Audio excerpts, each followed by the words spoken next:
Hello lovely people, ఎలా ఉన్నారు అందరూ? నేనైతే చాలా బాగున్నాను. మీరు కూడా అందరూ చాలా బాగుండాలని కోరుకుంటున్నాను. ఇవాళ మన పిల్లలకి మనకి ఎంతో ఫేవరెట్ డామినోస్ స్టైల్ పిజ్జా. కానీ దీన్ని మనం మైదాతో కాదు, గోధుమ పిండితో చేస్తున్నాం అనమాట. గోధుమ పిండితో చేస్తే మనం ఇంకో పీస్ ఎక్కువ తినచ్చు. మైదా అస్సలు మంచిది కాదని ఇవాళ రేపు చెప్తున్నారు. సో నేనైతే మామూలుగా గోధుమ పిండి ఇంట్లో ఆడించుకుంటానండి. సో ఇంకా బెస్ట్ నేను మనం ఇంట్లో ఆడించుకున్న గోధుమ పిండి అయితే ఇంకా మంచిదనమాట. సో ఇప్పుడు నేను గోధుమ పిండితో పిజ్జా ఎలా చేయాలో చూపిస్తాను. గబగబా వీడియోలోకి వెళ్ళిపోదాం. చకచకా చూసేయండి, టకటకా చేసేసుకోండి. మీకు కనుక నా వీడియోస్ సులువుగా ఉంటే తప్పకుండా సబ్స్క్రైబ్ చేసుకోండి.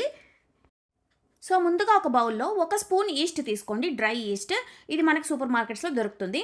ఈస్ట్కి ఫుడ్ ఏంటంటే షుగర్, అంటే చక్కెరే ఈస్ట్ మనకి ఇది అవ్వడానికి, ఇంప్రూవ్ అవ్వడానికి యూజ్ అవుతుంది అనమాట. సో 1 స్పూన్ చక్కెర, 1 స్పూన్ ఈస్ట్, చిటికెడు ఉప్పు వేసి, 1 కప్పు గోధుమ పిండి వేసి మనం నీళ్లు పోసుకుని, గోరువెచ్చటి నీళ్లు పోసుకుంటే ఇంకా మంచిదండి, తొందరగా పొంగుతుంది పిండి. దీన్ని మనం ఇలా ముద్దలాగా బాగా కలిపేసుకుని ఒక 5 నిమిషాలు అయితే చక్కగా మర్దన చేయాలండి పిండిని. ఇలా సాఫ్ట్గా అయిపోవాలన్నమాట. తర్వాత దీనిపైన నూనె అలా అప్లై చేసేసి దీన్ని 1 గంట సేపు అయితే మూత పెట్టేసి అలా వదిలేయండి. ఇది మనకి ప్రూవ్ అవ్వడానికి 1 గంట అయినా పడుతుంది. సో ఇప్పుడు ఇది నేను ఇలాగా రెడీ చేసి పక్కన పెట్టేశాను. ఇప్పుడు మీ దగ్గర ఓవెన్ ఉంటే ఓవెన్లో అయితే మీరు డైరెక్ట్ బేక్ చేసుకోవచ్చు. మీ దగ్గర ఓవెన్ లేకపోతే ఎలా బేక్ చేసుకోవాలో నేను చూపిస్తున్నాను. ఇలా ఒక కడాయి కానీ కుక్కర్ కానీ తీసుకోండి. దాంట్లో ఇలా చిన్న స్టాండ్ ఒకటి పెట్టుకోండి.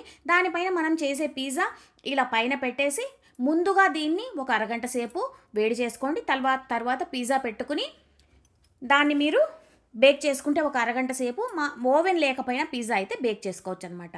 సో ఇప్పుడు మనం ఈ పిండి పొంగే లోపల మనం కూరగాయలు కూడా కట్ చేసి పెట్టుకుంటాము. ఉల్లిపాయలు, క్యాప్సికమ్, టమోటా, స్వీట్ కార్న్, ఇవన్నీ కావాలి దీనికి. పన్నీర్, ఇవన్నీ మనం ఇలా క్యూబ్స్గా కట్ చేసుకుని వీటిని కూడా మనం రెడీ చేసుకుని పెట్టేసుకుందాం. సో 1 గంట అయిపోయిందండి. ఇప్పుడు నేను కలిపి పెట్టిన గోధుమ పిండి చూసారా ఎంత బాగా పొంగిందో. నేను చెప్పాను కదా, మైదా పిండి కంటే గోధుమ పిండి చాలా మంచిది. ఇది కూడా మనం ఇంకా టేస్టీగా చేసుకోవచ్చు.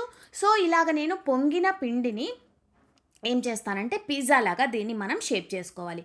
ముందుగా మనం ఒక ట్రేలో దీన్ని మనం ఒక గోధుమ పిండి కానీ లేకపోతే బియ్యం పిండి కానీ వేసుకుని దీన్ని ఇలా మనం రౌండ్ షేప్లో కొంచెం చక్కగా ఇలా షేప్ చేసేసుకోవాలి. షేప్ చేసేసుకున్న తర్వాత ఒక ఫోర్క్ తీసుకుని మనం ఇలా దీంట్లో మొత్తం ఇలా హోల్స్ పెట్టుకోవాలండి.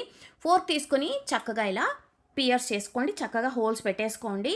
తర్వాత మనం దీంట్లో ఒక 3 నుంచి 4 చెంచాల పిజ్జా సాస్ అయితే మొత్తం స్ప్రెడ్ చేసేయండి. మొత్తం నీట్గా అప్లై చేసేయండి. మొత్తం నీట్గా అప్లై చేసేసాక మనం ముందుగా తరిగి పెట్టుకున్నాం కదా కూరగాయలు, టమోటాలు, క్యాప్సికము, తర్వాత ఆలివ్స్, ఉల్లిపాయలు, స్వీట్ కార్న్, పన్నీర్. మీరు ఒకవేళ నాన్ వెజ్ తినేటట్టయితే చికెన్ ముక్కలు, మటన్ ముక్కలు కూడా పెట్టుకోవచ్చు.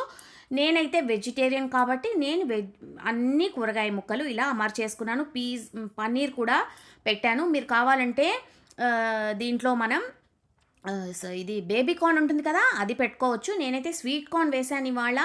స్వీట్ కార్న్ కూడా వేసేసుకుని దీన్ని చక్కగా పైన పిజ్జా సీజనింగ్ ఉంటుంది కదండి, పిజ్జా సీజనింగ్ అంటే దొరుకుతుంది మనకి, దాన్ని పైన చల్లేసుకోండి. తర్వాత మోజరెల్లా చీజ్ దొరుకుతుంది. మోజరెల్లా చీజ్ని చక్కగా గ్రేట్ చేసేసుకుని దీన్నైతే మనం మొత్తం అలా చల్లేయాలి.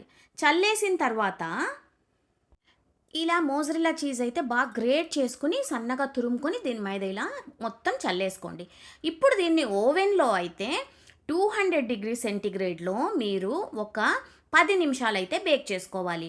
అదే మీరు నేను చెప్పినట్టు ఇందాక మెథడ్లో ఇంట్లో చేసుకునేటట్టయితే అరగంట సేపు బేక్ చేసుకోవాలి. తప్పకుండా ట్రై చేయండి. ఎలా వచ్చిందో నాకైతే కమెంట్స్ పెట్టండి. నెక్స్ట్ వీడియోలో కలుస్తాను. అంతవరకు ఉంటానండి, మీ విజీ.